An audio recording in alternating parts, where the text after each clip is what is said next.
چڑیا اور ظالم ہاتھی۔ ایک دفعہ کا ذکر ہے کہ ایک جنگل میں ایک ہاتھی رہتا تھا۔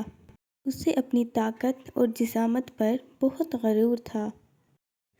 ایک دن اس نے دیکھا کہ اس کے پاس سے ایک چڑیا گزر رہی ہے۔ ہاتھی نے فیصلہ کیا کہ وہ چڑیا کا مذاق اڑائے گا اور اس نے چڑیا کا پیچھا کرنا شروع کر دیا۔ چڑیا گھبرا گئی اور تیز اڑنے لگی، لیکن ہاتھی اس سے بھی زیادہ تیز تھا۔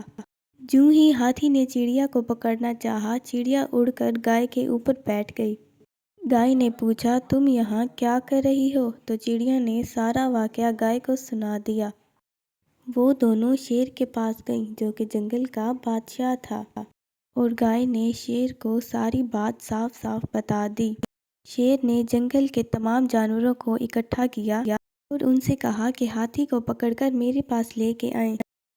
چڑیا نے کہا کہ اگر ہم سارے جانور شور کرنا شروع کر دیں تو ہاتھی وہاں سے بھاگ جائے گا۔ سارے جانوروں نے شور مچانا شروع کر دیا اور ہاتھی شور سے خوف زدہ ہو کر جنگل سے بھاگ گیا۔